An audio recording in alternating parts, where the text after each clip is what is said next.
Fox News alert for you right now. President Obama potentially changing the course in the war on terror, now admitting he's open to negotiations with Congress regarding the use of ground forces against ISIS in Iraq and Syria.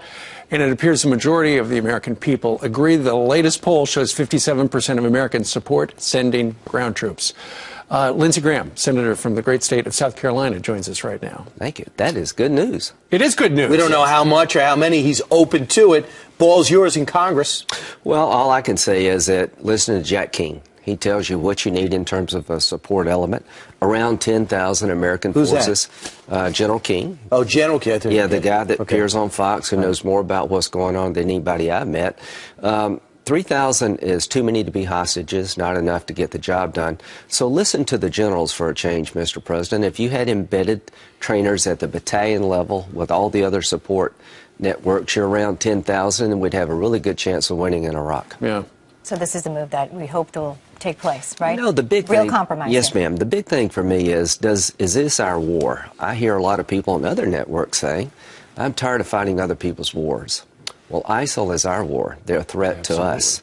The Mall of America, all these things that we're talking about maybe being hit by radical Islamists, they have us in their crosshairs. So it is in our national security interest, and I'm not going to outsource American security to mythical Arab armies. So they're looking for Congress to get some type of resolution. The president now needs Congress to give him a resolution. We know he didn't like his first version. Right. Democrats on down, from Jack Reed on down. Right. So what's going to look like? What are you guys going to do? I think it's doomed to fail.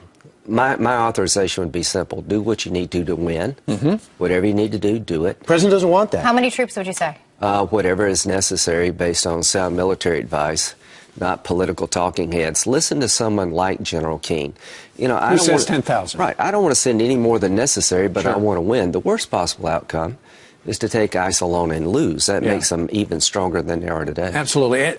As we talk about ISIS and ISIL and the people who want to kill us, this is coming at a precarious time because right now it's all about funding the Department of Homeland Security. Right. And a number of Republicans are saying, let's go ahead and cut off that money so that we can, finally get something done about immigration. You say this is absolutely the worst time to do that. Well, let's see. Yesterday, the Department of Homeland Security Secretary said, be careful if you go to the Mall of America. What does that mean?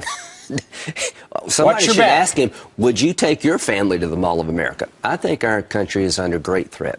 There are more terrorist organizations with more safe havens, with more capability to attack the homeland than any time since 9/11, so not a good idea to shut down the Department of Homeland Security. But you know it's in response to the president's executive order, and a lot of conservatives say, stand your ground like Ted Cruz and company, and deny the president the funding unless there's going to be some amendments to that. Bad strategy. The president's executive order clearly to me is unconstitutional, but the courts will decide that. Get behind the court action. The Texas district court judge ruled it unconstitutional. Right. Let's put all of our energy in supporting the court case. And for God's sakes, don't shut down the premier Homeland Security defense line called the Department of Homeland Security. If we do, as Republicans, we'll get blamed.